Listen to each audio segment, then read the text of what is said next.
It's a comedy of errors. Or it's a miracle. It's a Christmas miracle. Hi, welcome to Momentous Live, episode 62, if you can believe it. I'm Tristan Jutra. Other way. And you are? Oh, me? I'm Jamie Reynolds. And I'm then Greg down Williams. here. There we go.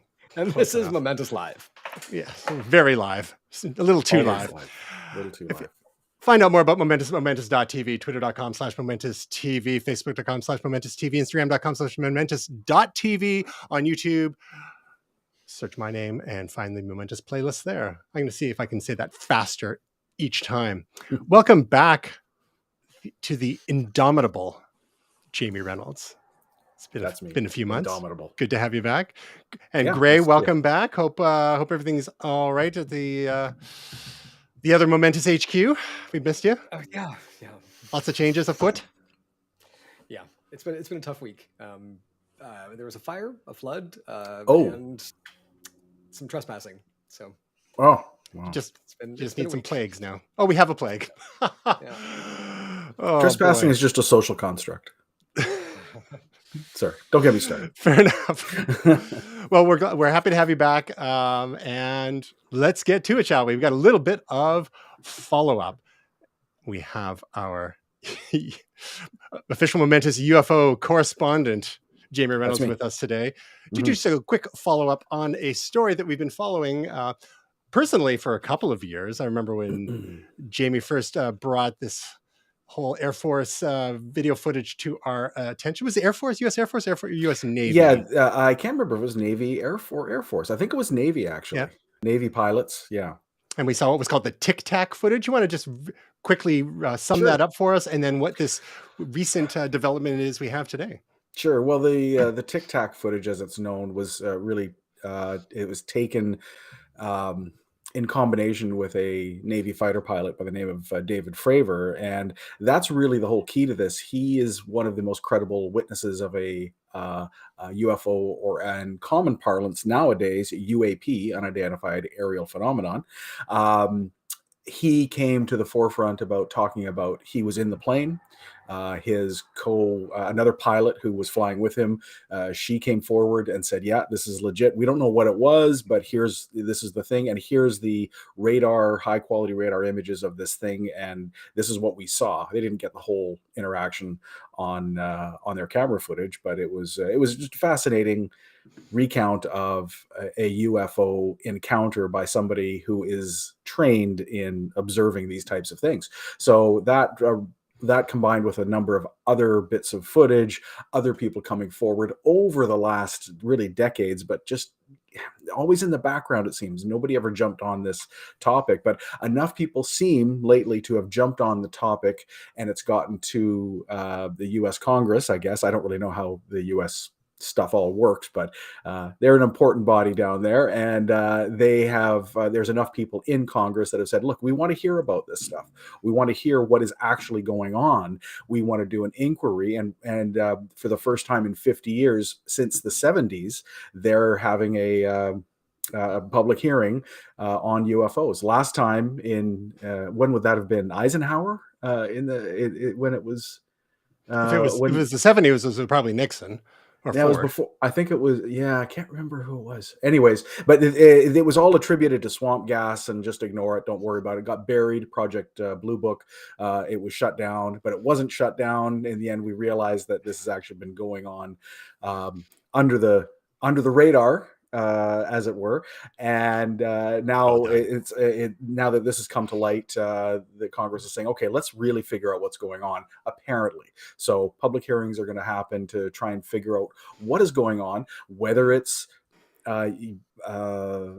adversaries, could be Russia, could be China doing stuff. Maybe it's the own US things. Maybe it's Canada. Maybe Canada has come up with some super secret technology, and we're the ones going around buzzing US Navy planes, which seems unlikely. A lot of it seems very unlikely, but they just want to know what it is, because it seems to be evading all air defense that the U.S. has available, and that seems to be somewhat problematic, and it should be problematic. It's a security issue, so that's why it's coming to the forefront. They're just saying, "Hey, let's just figure out what this thing is," and who knows what it could be. And I don't think it's aliens. I don't think it's necessarily a race of creatures that have lived on the planets millions of years before us and are secretly underground and can travel through underwater, like what's that movie, The Abyss? The Abyss, yes. That kind of thing. I don't think it's any of those things necessarily, but just like they've said in their reports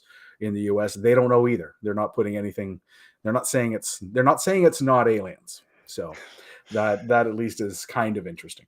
So is your money on the hollow Earth theory or the hollow moon theory that these guys are all residing in? And then, I don't really know. I'm very much, a lot as I get older. Yes, I'm old now. I am more along the lines of, hey, I just want to know what's going on. Mhm. I'm not really if I had to put my money on something, I really just don't want to bet. I just want to say, hey, let's just figure out what it is. I'm very, very much a science guy. Hey, here's the evidence. Let's figure out what that evidence leads to. And it's always been fascinating. But I'm also fascinated by crop circles, and apparently those are fake too. So, but who knows? They keep coming up, and nobody seems to care anymore. But they keep getting created, so I think that's kind of weird too. But so some of the unique features that we saw in the footage had to do with the velocity, the changes of direction, the transmedia travel from air to water, and vice versa. Some things that really defy our current understanding of physics. Gray, what's your take on this phenomenon, or what are you hoping to see from these hearings? Do you think they'll actually produce anything of value? I don't think they will, to be honest. Mm-hmm. There are a couple of folks in Congress who have been passionate about getting this out in front of people. But when you take a look at some of the folks that are in Congress right now, they have a great deal of difficulty understanding basic concepts. So I don't know that the discussion here is going to be a productive one. I feel like there's going to be a lot of grandstanding. That's American Congress. So I hope I'm wrong about that. But as to what it's going to reveal, I mean, they've been burying this stuff for upwards of almost 70 years. 1947. Yeah, it feels like it would have been a whole lot easier to tell us if this would have been something that we could have reasonably handled well. So this is either just another step of the cover up, or we're in for a wild ride.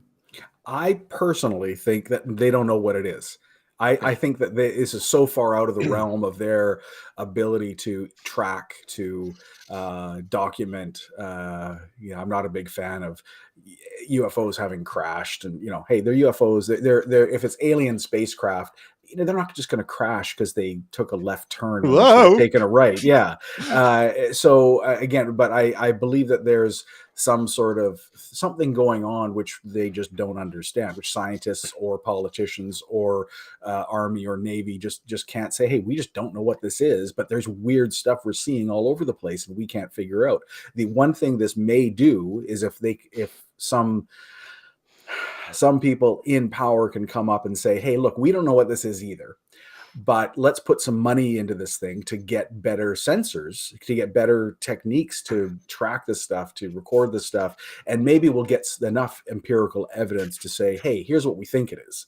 But that's about as close as I think you'll get to anything really coming of it. Speaking of better sensors in other space-related follow-up, segue. NASA releases ridiculously sharp Webb Space Telescope images.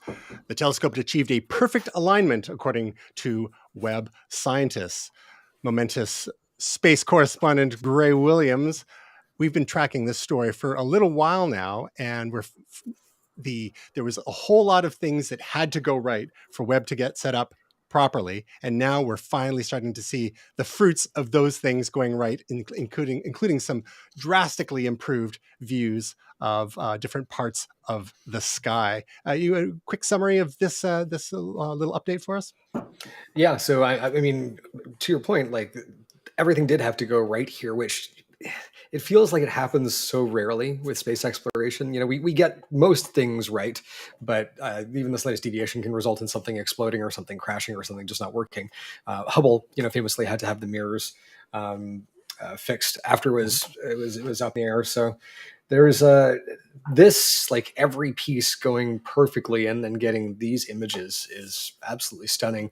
One of the things that is kind of fascinating about it is sort of these pointed stars around the edges here, and this is actually because of the struts that are holding the mirrors in place.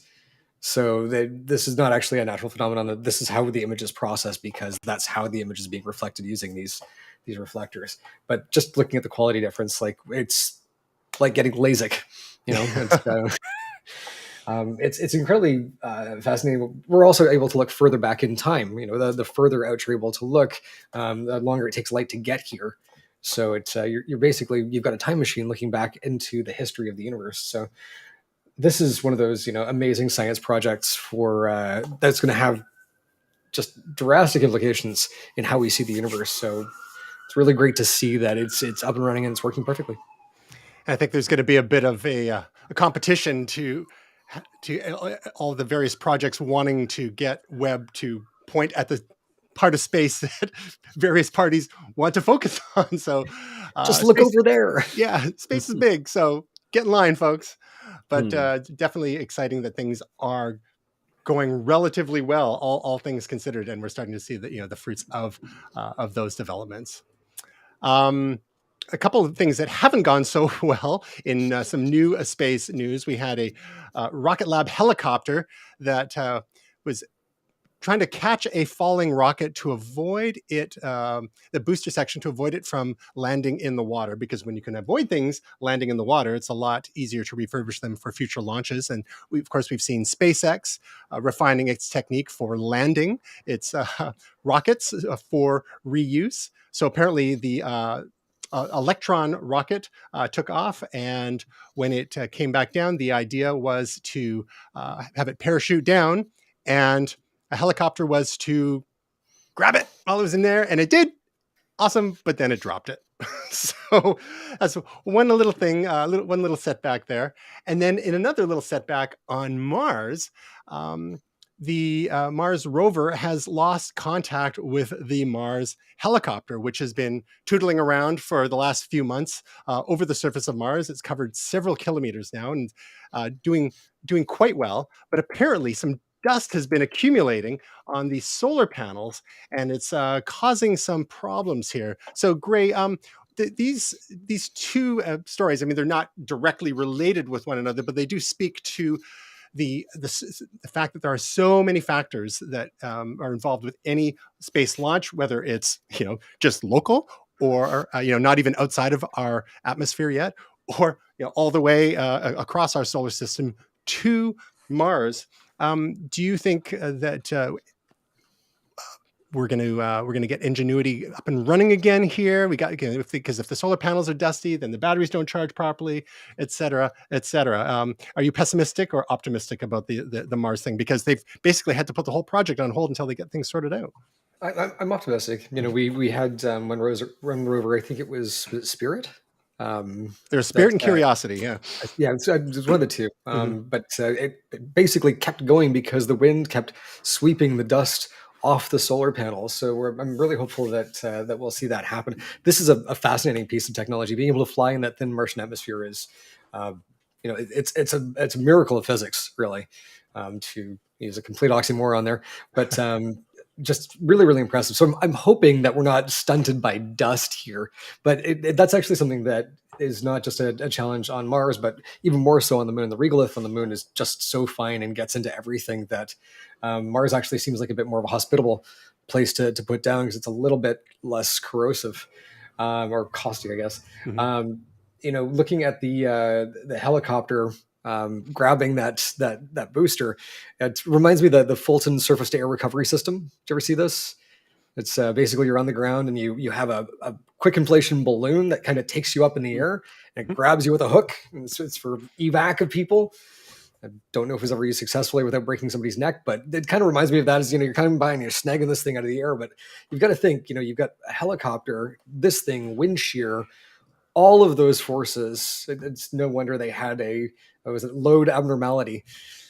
There's a lot going on there. I'm wondering if there maybe is it's something that you could do with servos and microprocessors that might be able to react more quickly to that. But the pilot's got a whole lot on their mind there. And I think as soon as that becomes a dodgy proposition, it's probably best to let that thing go. I hope they get it working. Me too. So with moving from the surface of Mars back to Earth, this is something we didn't get a chance to talk about last week, but Snap, formerly known as Snapchat, announced a mini drone called Pixy. And you have to see it to believe this thing is tiny. It fits in the palm of your hand. It looks like the size of a large piece of toast, basically. They're looking to sell it for $230 US. And the idea here is really opening up the vistas for drone usage. You keep it flying low. Of course, we have so many restrictions regarding airspace and whatnot. But the idea here is this is really for not so much the enthusiasts and the YouTubers who are spending $800, $1,000, $2,000 for various flavors of DJI Mavic drones, but something for a couple $100 that you could just have a bit of fun with. And the quality is reflected in that. Jamie, I know you haven't really been in the drone space, but you do enjoy some technology now and then, but you are pretty clear about trying to rationalize a place for any new tech in your life. Given the price point of this and the accessibility of a gadget like this, what is your interest level? Zero. Playing the role of William Silver this week. Well, no. Again, this is not for me. This is for. I can see this from a corporate marketing standpoint. There's a lot of people who take a lot of selfies in the world, and if there's people that use selfie sticks that don't want to use a selfie stick anymore, they're like, oh, if I can have something that actually flies in front of me, it takes a picture or a video, as it shows here, that's going to be so much better. Basically, it's something that they made in order to sell. It's not. It's really it's a device looking for a problem to solve in order to make money, which is what everything is really. Yep. So again, it's not really something for me. I don't think it's that important for me, but the culture within which we live and social media and taking selfies and that kind of thing, that's what it's built for. And so it's probably a wise move. Even if it's just a proof of concept sort of thing to be able to sell to people. And then the next generation comes out, it's even better, and so on and so on and so on. So yeah, not for me, but hey, I appreciate what they're trying to do. A few years ago, Snap repositioned itself, actually renamed itself from Snapchat to Snap, but then also repositioned itself as a quote unquote camera company. So not merely a sharing platform and a messaging platform and the like. So we've had a couple of generations of Snap spectacles with photo and video cameras built into the frames themselves. And more recently, we've seen offerings from Ray-Ban and Facebook with the Ray-Ban Stories as well. So, great. Look, you've been deeply enmeshed in the social world and the digital marketing world for quite a while. What sort of options do you see this opening up for small businesses, perhaps, to add some production value to their content strategy and their sharing that it was possibly out of reach, either having to hire someone in the past with a fancy drone or having to spend several $100s here? Do you see something other than for the personal kind of Snapchat user or vlogger here? What do you see from like maybe a small to medium sized business angle in terms of accessibility for this kind of tech? Yeah, I mean the types of literally the types of angles that you can get with this, just you can't do with anything other than a drone. Like gimbals and jibs and things like that. Just they're a lot of work, and even traditional drones are a lot of work. We shot a video last year of the Ember Arts Fire Troop, which was the video submitted to Burning Man for Conclave for the celebration at the end of the week, and that's when they elected a new pope, right? White smoke. But the video was phenomenal. Like that drone footage is it's unlike anything else that you can get. But we had Robin there, and I can't remember the other fellow's name, and they were flying these drones and doing a hell of a job. But there was a lot of thinking going into it. So you can imagine, like, if you see a lot of small businesses now on YouTube where they're taking the content strategy approach of like, here, let me tell you more about what it is that I do, so that you know that it's actually a good idea to hire me, because you hear what it is that I do and know that you're never going to be able to do it yourself. And that's one of the things that I've encountered quite a bit. So this thing right here could take you to, you can imagine, if you're a roofer, you're probably not lugging a camera crew up there with you. If you're maybe working in arboreal science or something like that, there's plenty of places where this actually could. Landscaper. Yeah. Real estate agent that doesn't want to is a little tight on budget and doesn't want to hire folks anymore to do you're seeing a lot more drone footage in fancy real estate listings. Well, you can bring that down to your more accessible real estate listings as well. Yeah, and I mean, really, this is the democratization of technology that we've gone the entire way along, right? If you think back to the early mid 2000s, a 720p camera was $10,000, and now we carry a 4K 60 frame per second camera in our pocket. So it's no surprise that this is here. I like the pre-programmed flight paths, right? Just take the thinking out of it. Don't have to worry about doing the thing. Just do what you want to do and let the thing do the work. So yeah, it's neat. Yeah. And this particular model, it's called the Pixy, Pixy, captures 2.7K videos. So it's better than HD, but not quite 4K. 12 megapixel photos. It's only 101 grams. So being under that 250 gram limit is not subject to quite the same level of regulation as a lot of other drones are, which is handy. Now, Jamie, being the kitchen designer you are, I see some little drone fly-throughs in your future for this price. Yeah, into the cupboards, Yeah, I don't really know. I use the software I use now. I do walkthroughs with kitchens for the software, but it's kind of tight quarters there. But I've considered it. You got to consider all technologies for doing different things. But yeah, maybe not quite there. We'll get there. Maybe not quite important yet. Yeah.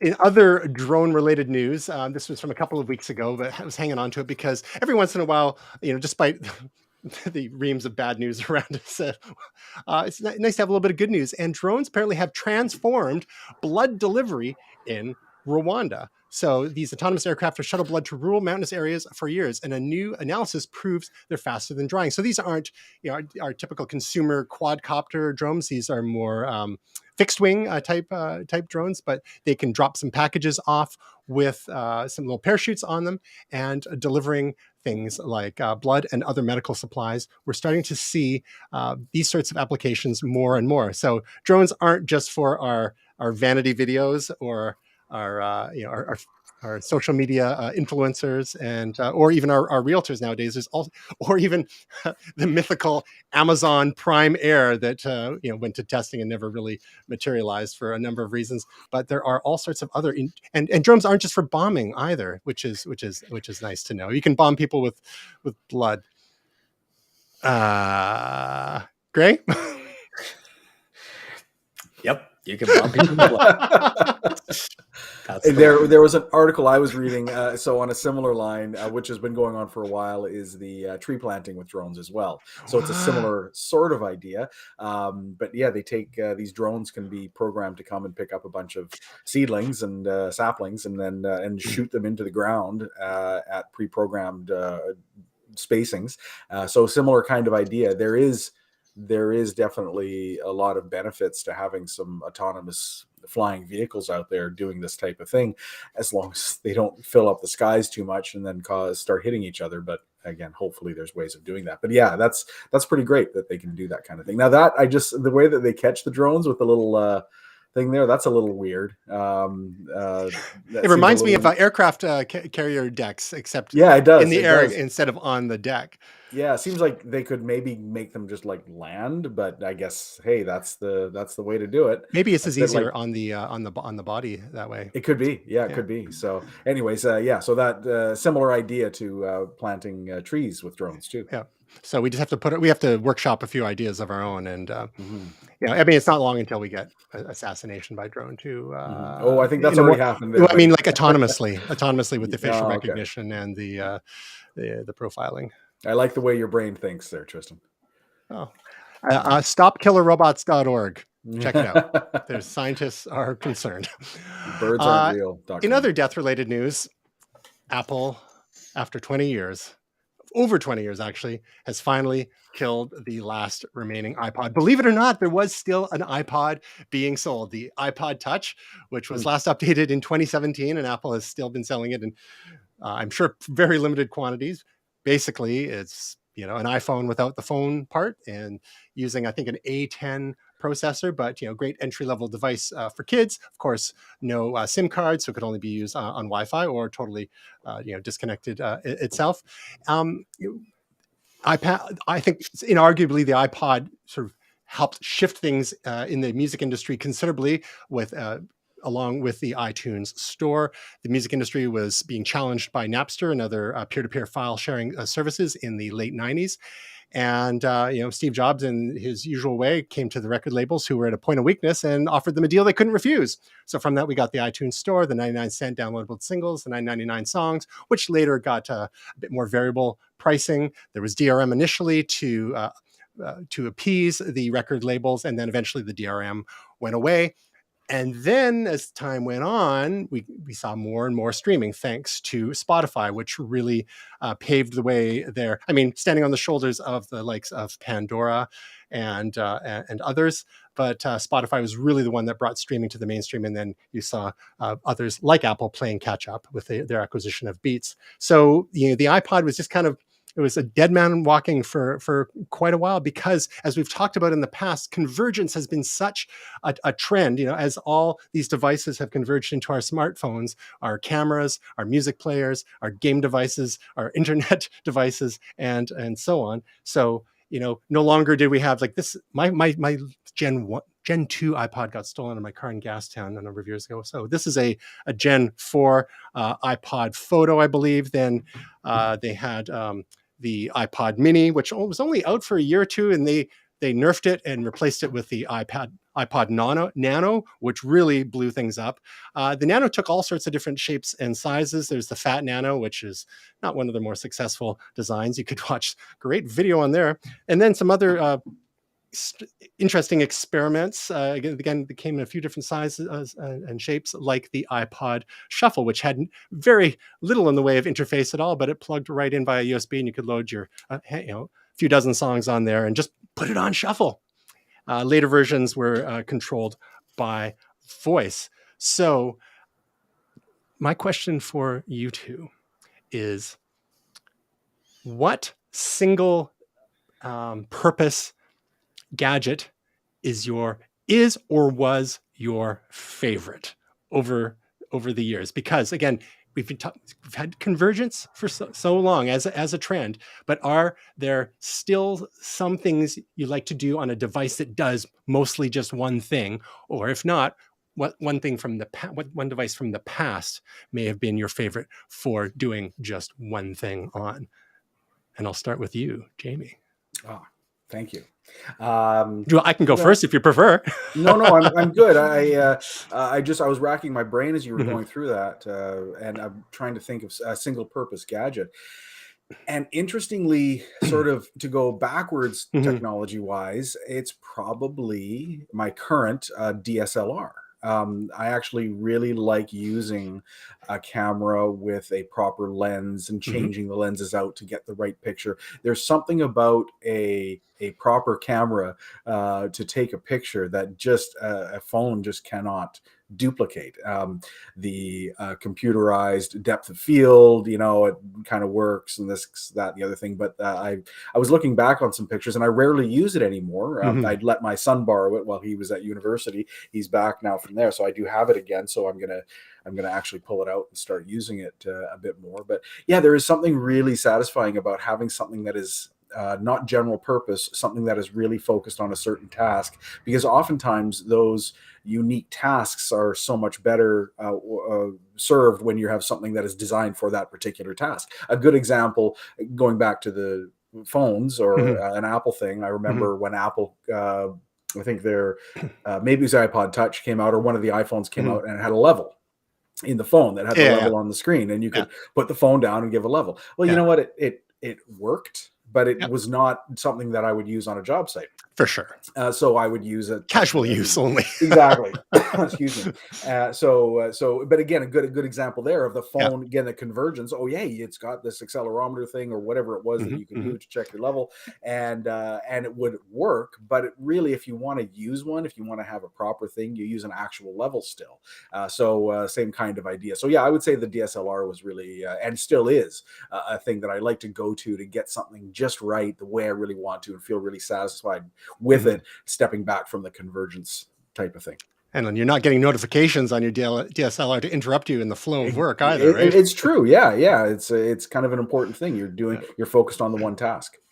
And there's something to be said for physics, right? And having all that glass and all that size and those larger sensors, as much as smartphones are doing a better and better job with computational photography to approximate the look of certain types of DSLRs. But yeah, it's really hard to compete. Even with lower megapixel rated DSLRs, you can get sometimes better looking shots. Oh yeah, just from the nature of the glass. Yeah, I would call megapixels a red herring for most things these days. When people are buying things, I heard that Samsung's coming out with some like 200 megapixel thing on their phone coming up. It's just like it's the speeds and feeds thing, so people can try and sell it, right? It's just ratings and all that kind of stuff. It doesn't really. It's not going to help your photography, but anyways, so that's I completely agree. Gray, how about you? What sort of a single purpose device has been a favorite of yours over the years, or even more recently? The Game Boy Advance SP. Oh, it was just the perfect little gaming machine. Folded up, protected the screen, had a rechargeable lithium-ion battery that lasted for a very, very long time. I think I went a couple of years without powering it on, and turned it on, and it still had power. It's just a massive collection of classic games. Played original Game Boy games as well. It was like as a single tasking device, that thing is still probably one of the most impressive in my mind, and I've still got one. So what did the SP stand for? It's a great question. Or what made it different from other Game Boys? Was it one of the horizontally so the Game Boy Advance first came out was sort of laid out horizontally, and it did not have a backlit screen. So it relied on ambient light to illuminate the screen, which made it very difficult to play on. The Game Boy Advance SP added back illumination to the LCD, Beautiful. So you could actually see the game at night or even in bright daylight. So it's But Jamie wants to know if it has a crank. It does not have the crank. My Playdate ships today, actually. Really? So, oh, we're gonna get a live review. Hopefully, on an upcoming episode. That's exciting. You're gonna have to. Jamie's gonna need some work to be convinced on that one, but the reviews have been intriguing. Yeah, good luck. Good luck. As for myself, I would say like back in the day, the iPod for me was actually a big deal. Being a big music fan and having so many records and CDs all the way back into early high school, and having Walkman, having a Discman, and seeing other early MP3 players come around. A friend of ours, Tavis, had a Diamond Rio, I believe, that he showed off to us. I think it had 64 megabytes of storage originally, so that was kind of cool. But it was just couldn't fit a whole lot on that, or unless you really wanted to compress the heck out of those. But when the iPod first came on, and they did a deal with Toshiba too, because Toshiba was doing these, I think, 1.8-inch drives, these micro drives, and you could fit 1,000 songs on there at a decent bit rate. I didn't get the first generation. I got the second generation one, which was had a little bit better capacity, but I was in heaven for years and years, having lots and lots of music with me on there at any given time. More recently, and this is a function of that music listening move over to the smartphone, and particularly my iPhones over the years. I think my favorite single-purpose device it's an oldie as well, probably almost as old as the iPod, is the old PSP original, the 1001 that my buddy Chris gave me years ago. And there's like only one or two games I play on it, but it's one of those things. Like you alluded to, Gray and Jamie. It's just like it's your one thing you're focused on. There's nothing else going on. You're not getting people messaging you on it, and it's purpose built. So like smartphone gaming is huge, and I get it for casual games, but like there are people who do like kind of like there's like first person shooters and all sorts of stuff on smartphones. And I can't imagine using the touchscreen controls for that, but I get, the youngs seem to have figured it out. But for me, my money is on having the actual physical buttons on there, the D-pads and the like. So that's show and tell for today. So let's pour one out for the iPod Touch again, which was a multi-purpose device, to be fair, but was the last in carrying the name of the storied iPod brand. Definitely a game changer in the world of personal electronics. Next up is a story that I'm sure is near and dear to Gray's heart, and there has been all sorts of schadenfreude about this. Despite its name, Terra, their stablecoin, the value has plummeted in the last few days. And Gray's going to explain for us why. But one of the things that I wanted to kind of one of the angles for this story in my mind is that there's something called, that I heard referred to as the big short effect. There's this phenomenon you see online where people almost revel in some kind of failure or perceived failure of something and a lot of times it's people who kind of maybe missed out on an opportunity. Maybe they're sour grapes, but then when that opportunity kind of blows up in some way, even if it's only temporary, like, it justified my not getting involved in that. So there's all sorts. It's hard to find any positive stories on this because, it is a bit of a fustercluck at this point because Gray will explain to us what a stable coin is and what has happened with Terra over the last few days. And in the larger context of there's also tech stocks have been taking a beating. Crypto in general has tracked the NASDAQ tech stocks pretty closely. So Bitcoin's, off 50% from its all-time highs. ETH and similarly, and a lot of the smaller ones are in the red as well. And Terra has been doing some interesting things over the last year or two. And Gray, you've been following it pretty closely. So would you mind just explain for us quickly what a stable coin is and how they're normally backed versus what Terra was doing, and why did things kind of blow up over the weekend? Sure. Stablecoin is a coin that is supposed to be pegged to a given currency. Usually it's the US dollar. So there's USDC, USD Circle, USDT, which is Tether, and then there's UST, which is US Terra. The first two are backed by commodities. So, in most cases, actual US dollars.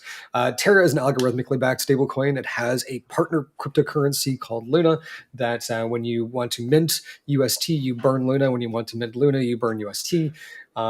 Essentially what's happened, the Terraform Labs has basically been backing Luna and UST with Bitcoin over the course of the last 8 to 12 weeks.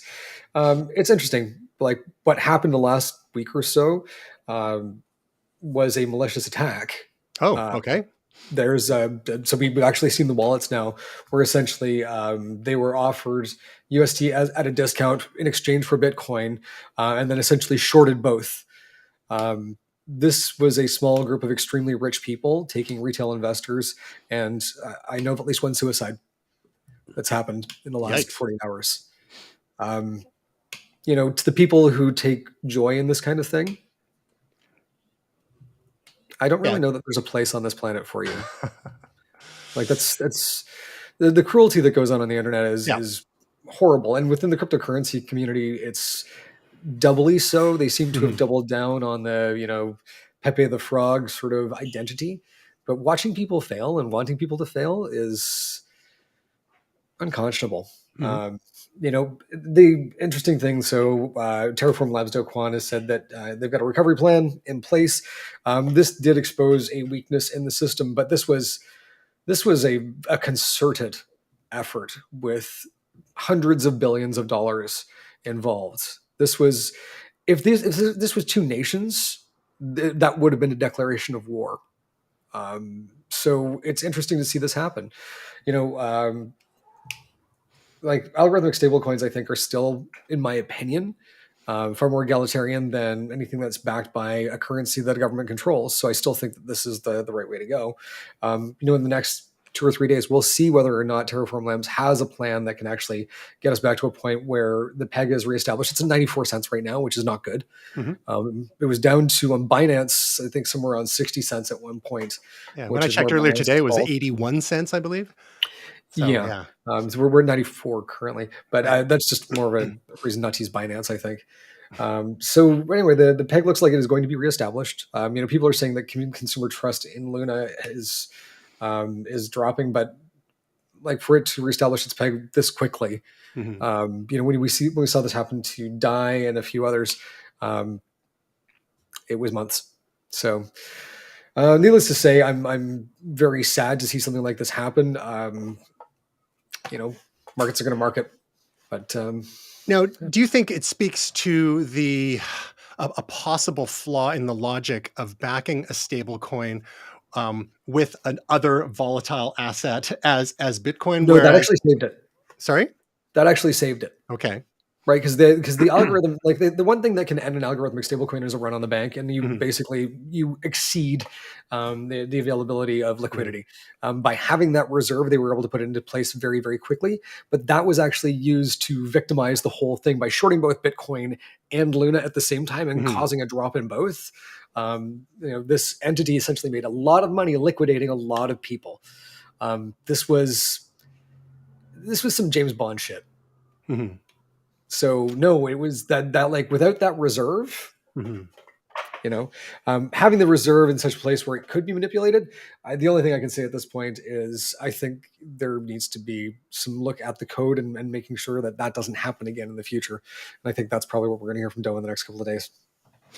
So with USDC, for example, they claim to be backed 100% by US dollars. USDT, there's been some question. That's Tether. There was some investigation last fall about it, and apparently there's a lot of loans involved that are backing USDT and other instruments. Like not shell nearly. game. Yeah. So, I mean, I took any money that I had in USDT, which is, I mean, stablecoins are great for being able to get in and out of different crypto assets. It's basically, US peg dollar or a dollar equivalent. But would this have happened though to something like USDC? Because it's pretty hard to short the US dollar, and if they are 100% backed by US, it's lost 8% of its value in the last year. Right, but not in the weekend. Right, this is what I'm saying. So yeah, I mean, I think it's a good point that you said that they're going to be looking at the code. It comes to the question of, is this, how decentralized can these things be? If yeah, I mean, that's supposed to be one of the points of crypto is decentralization, and I think we're finding that some controls, like we had when we had the DAO hack with the Ethereum network a number of years ago. A lot of people were critical of that, and that's how we ended up with Ethereum Classic, because the Ethereum Foundation said, actually, we're going to roll this back and restore people, make them whole again. But that was very centralized. So do you think that the future of crypto is like not fully decentralized, but it has to be a blend maybe? No, I don't. Okay. I think we just need better code. And unfortunately, early adopters are going to bleed. Right. I mean, a lot of the folks back to the blood theme. Yeah, a lot of the folks that got liquidated, unfortunately, were participating in what are called degen tactics, which they are taking loans out on loans, and when basically your collateral is reduced in value, your loan gets called, it gets liquidated, you lose everything. That's never something that's appealed to me, but for a lot of folks out there, that's their crypto strategy. And it's it'd have to come off the peg by 40 cents. It'd never happen. That's just too much risk for my blood. But this is the thing, to the victor go the spoils, risk reward. I wasn't interested in that, but other people are. Until such time as like it's been tested like this and nothing has happened, that's when I would possibly participate in something like that. But a lot of people got wrecked in the last couple of days. But I can't say that the vast majority of them didn't know what they were getting into. Like in order to be able to participate in these things, you need to understand them to a degree, and never invest more than you're willing to lose on these sorts of high risk, high reward potential type things. Jamie, whether it's crypto or we're going to transition into a couple of NFT related stories in a moment, what is your risk tolerance here? What is, how much of a sandbox are you playing with when it comes to some of these exotic instruments, modern instruments? No, I'm pretty high level. I don't delve down too much into the complexities. I think I'm too old to figure it all out. So I have some crypto, but I just buy it Keep it and simple. lock it away. Yeah. Keep it and lock it away. I'm not. I just think it's an interesting proof of concept stuff. But I think it's such nascent technology still. It hasn't been stress tested, although not perfect by a long shot. It hasn't been stress tested like fiat currency has, in essence. So fiat currency has been around so long, and it's gone through ups and downs, lefts and rights, and it's still changing too. But there is at least a perceived sense of stability there, whereas this stuff is still, you got to improve the code. Well, that, to the average person, that's going to mean, what is that? What does that even mean? Improve the code? I just want to. It's like installing a vault at your bank after it gets robbed. Yeah, I know, but Yeah. but that's the thing. People are like, okay, well, this seems too complex for me. I'm gonna step away from it. So anyways, for me, it's like, yeah, I'm disinterested in playing in the complexities of it all, because I just don't understand it. I prefer to understand it, and I barely understand the high level stuff of crypto. So the Warren Buffett approach. Yeah, do you guys understand like the nuances of GICs and TFSAs and what you're supposed to be claiming and the intricacies of tax code? Because I don't, but I still have to. More than crypto. I do more than crypto. Absolutely. Yeah. I guess maybe it might be an age thing, but I'm the other way around. I look at that stuff. I'm just like, none of this makes any sense. Like, I'm giving you a lot of money and you're giving me a very little bit of money in return. But the inverse approach stands as well? Like, do you understand all the code of crypto to say, oh, well, I should be able to invest in that because the code is solid? I think the same logic applies. I know how to read Rust. I know how to read a white paper. So yeah, kind of. What about Solidity? Okay, well, fair enough. So what you're saying is you have a better handle on how the crypto works. Okay, fair enough. For the record, I'm putting most of my fiat in Venezuela and Zimbabwe because I hear they've got a good track record. They're great with voting machines. So moving from one crypto story to another, there's a few NFT developments that we'll just go through quickly here. Gray, we missed you for a couple of weeks, but I have been hanging on to this one. One headline: NFTs are here to ruin Dungeons and Dragons. So one organization called Gripner wants to put Dungeons and Dragons on the blockchain. Players say real money will ruin the fun. Yeah. Quick, what's your hot take? This is horrible. Yeah, D&D doesn't need this. It doesn't need blockchain. It doesn't need, like, you want to reward your artists, but artists get, I think the artists in D&D get fairly well rewarded anyway. When you take a look at how easy it is to publish your own modules, there's a huge community around it. I think Jamie said it earlier. This is a solution in search of a problem. Gripner plans to generate 10,000 random D&D player characters, assign a rarity to certain aspects of each, such as ancestry and class, and mint them as NFTs. Each will include character sets and randomly generated portrait of the PC, the player character, designed in a process overseen by Gripner's lead artist, Justin Kammerer. And additional NFTs will be minted to represent weapons and equipment. But Gray, if I recall, you're way ahead of this. Your Twitter profile also has your character attributes baked in, doesn't it? It does, and that's a gag.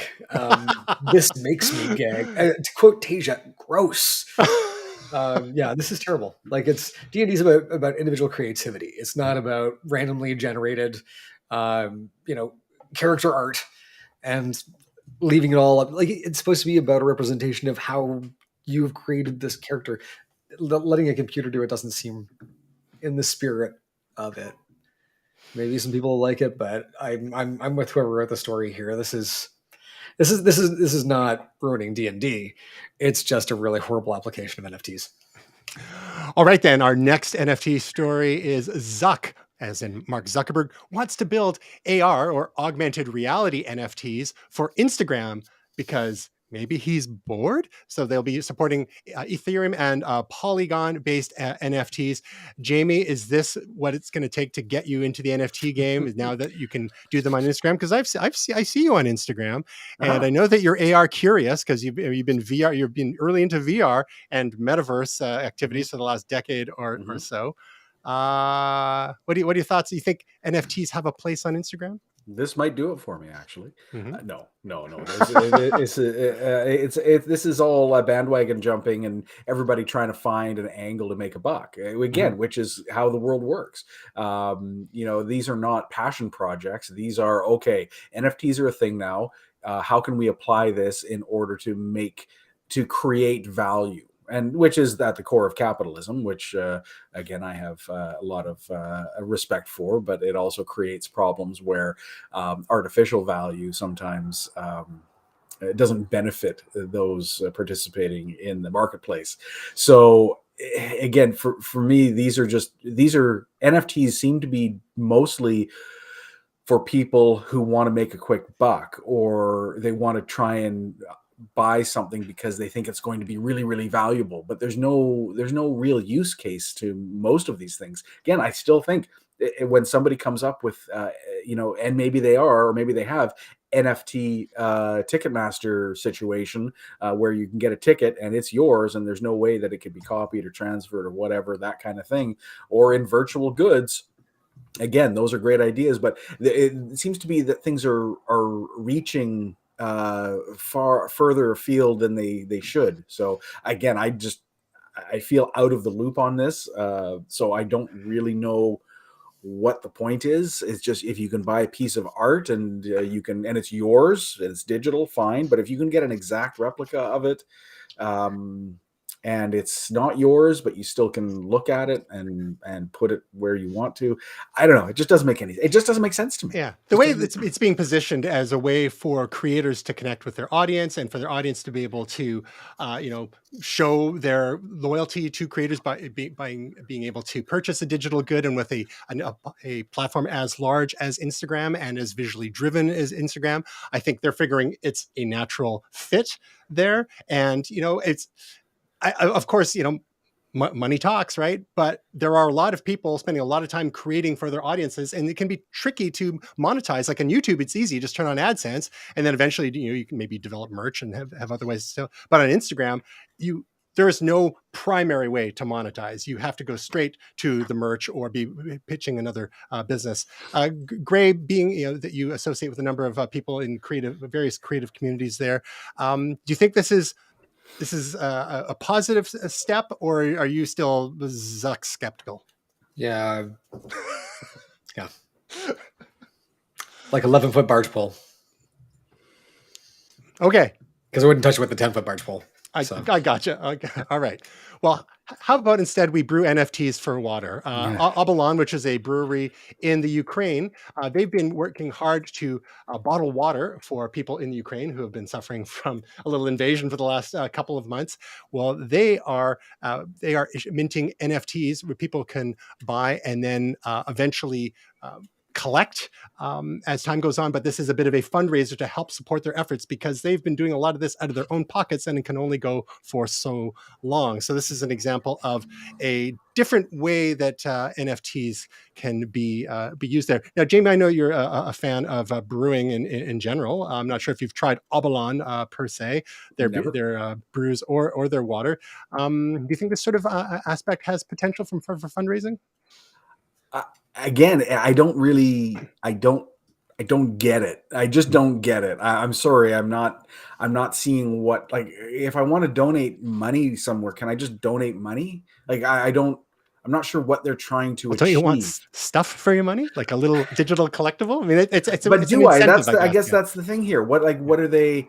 Like, can I not donate something and then they can just send me a coaster for their beer, or send NFTs don't require postage, just gas fees. But again, I think there's something to be said about the physical. To get something digital, which is easily copyable, although you have the rights to the original, there is a gap there. You can't just equate the two. So getting a physical keychain. So a prime example, Tristan, your wife and my wife, they both do the Conqueror's Challenge, yes. Which is a virtual walk around different pathways, different roadways around the world, and you can do different challenges. You walk it, and then that's virtual. But at the end of it, if you complete it with your team or you're by yourself, and you pay them the money to be part of the challenge, they send you a physical medal. And it's very well done and extremely cool. Every path has its own little medal at the end of the game, at the end of your race. And there's something tangible about that. And even though it's not unique, these are mass produced and whatever, and they're sent out to everybody. But there's something nice about being able to actually do the little thing or flip it around and look at and feel the heft of it. And that's not the same as getting a picture of the medal and saying, oh, look, you got your medal, and this is your copy of this particular thing.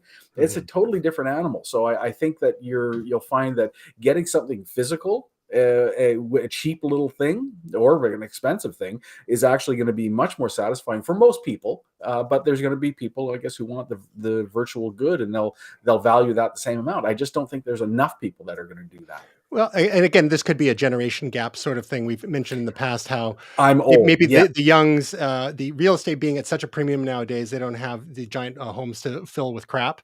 So maybe they would rather collect digital crap instead. Also, I'm not sure how long it's going to be before Ukraine's postal system is up and running again properly. So, Gray, we know you've got to run soon. We were going to talk about some video game stuff. And if you've got to bail before then, we totally understand. But before you do go, do you want to share with us your pick of the week? Yeah. So this is the Flipper Zero, and it is a cool little Kickstarter toy. Flipper Zero. Yeah, flipper0.1 is the web address. And so it is actually a really cool little hacking tool. It will receive all sorts of IC card transmissions, RFIDs, you can receive and transmit infrared. And you can also program it to basically, send pulses of different radio frequencies. It's just a really cool little device. And it also has Flipper as a character inside here. And as you... As in the dolphin. Yeah, okay. Yeah. As well as Luona, the cyber dolphin. Okay. But essentially, like, as you use it more, it will level up, and it has a bit of a personality. It's kind of a fun way of interacting with the different types of tools that are in here and learning about how to look at radio signals and that sort of thing. So is this kind of like a sort of like a Raspberry Pi cross with a Tamagotchi? Yeah, but also like a hacking tool. Yeah, the kind of thing you get at Radio Shack in the 80s. Yeah. Yeah, so it comes with a little sticker. Speaking of that, that says "Hack the Planet." So, wow. Well, I would look forward to hearing about the kind of trouble that you get up to with that. It does remind me of the kind of quasi-hacker ethic that was nurtured by places like Radio Shack in the 70s and 80s, where they had so many supplies that you could go and kits you could buy to build your own things. And that's something we've kind of lost in the prepackaged world of gadgets nowadays. Things are a lot less hackable unless you really get into it. So that's interesting. I look forward to hearing more about that. Now, what inspired you to get this? I see here that people are doing like NFC type stuff with it. What was your motivation for getting on board with this project? To be honest, like I've always had card readers and things, and just being able to like program your own fobs is kind of a neat idea. Being able to, it's got an IR Blaster TV off as well. So, if you're you could work for Gizmodo. Yeah, it's, that's an old reference. Sorry. But yeah, I don't know. It seemed like the type of tool that I wanted to have in my everyday carry kit back when I used to have an everyday carry kit. So it's been that long since the Kickstarter. All right, Jamie, let's, we'll save our video game talk for next time. Jamie, what's your pick of the week? An umbrella. So this is a patio umbrella that I have recently put on my deck, and it is a multi-dimensional umbrella. So you can set it up, and if you go onto the 3D or some of the things in there, there's some neat explanations about how it works.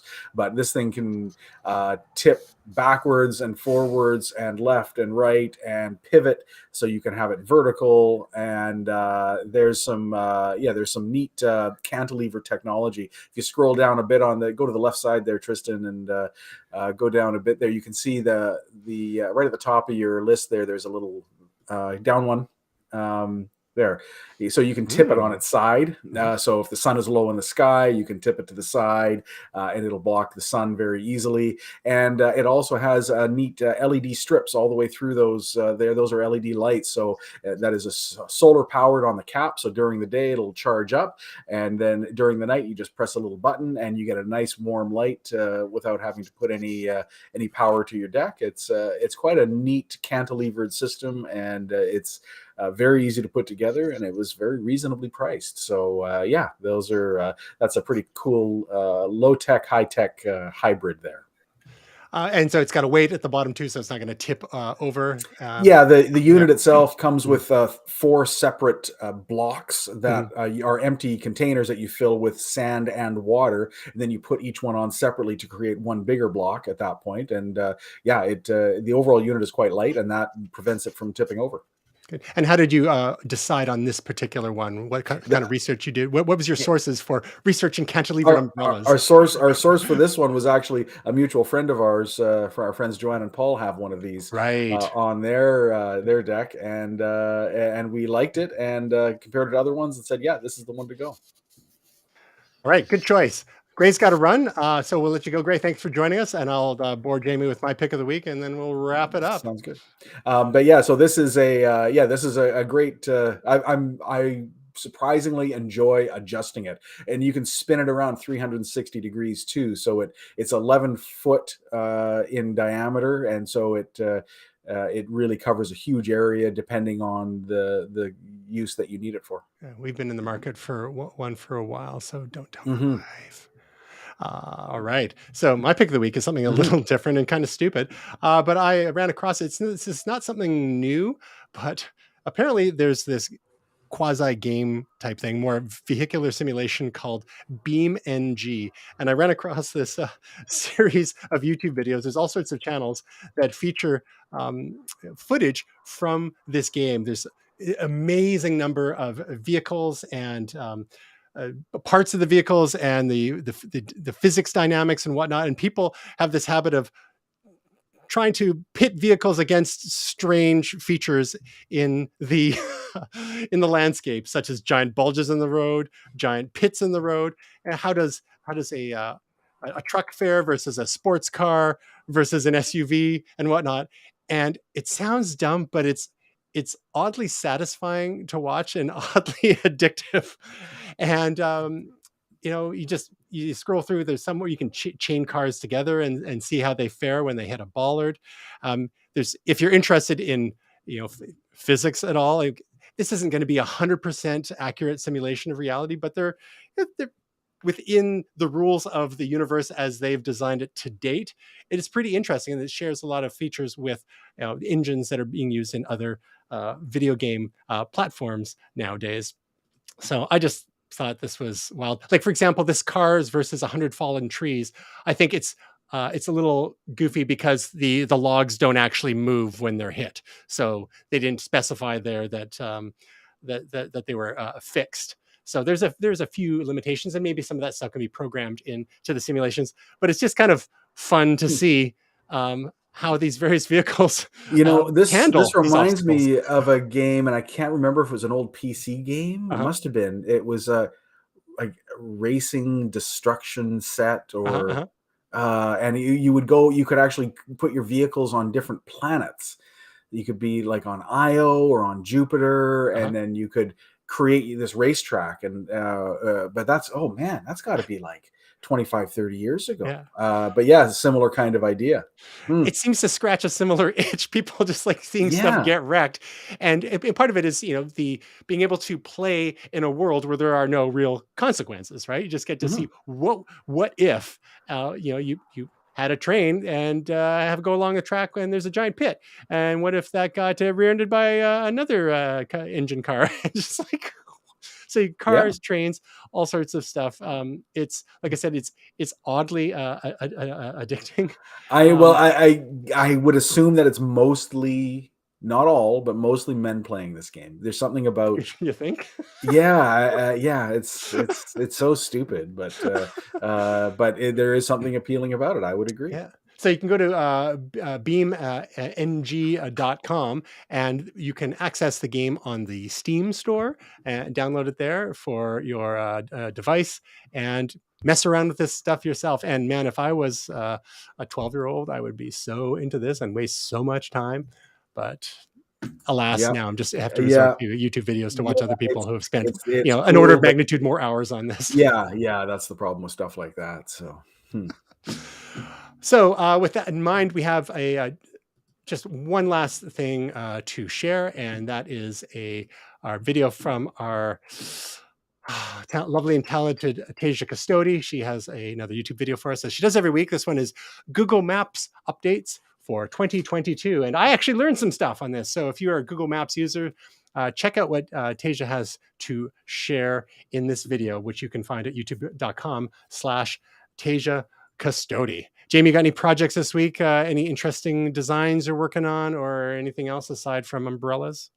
There's always interesting stuff, but what I should do is probably do a cool tech in kitchens segment one of these days. So I'll put my thinky brain cap on and come up with something there. But there are some cool kitchen things that we could maybe talk about at some point. I would really look forward to that, actually. Yeah, you bet. Mix it up. All right. So thank you, Jamie, for joining us this week on Momentous Live. You can learn more about Momentous at momentous.tv, twitter.com/momentous.tv, instagram.com/momentous.tv, facebook.com/momentous.tv. I've done this out of order. youtube.com, search my name and see the Momentous playlist there. Jamie, where can people follow you online? I don't really remember. Twitter.com/Jaskray. Yeah. It's in the show notes. And then you can check out the my company website, reynoldscabinetshop.com, which we will also include the show notes. There you go. Get a brand new fancy kitchen from Jamie. There you go. Again, thank you, Jamie. Thank you thanks, Mom and Dad, for watching. Anyone else? We hope your week is truly momentous.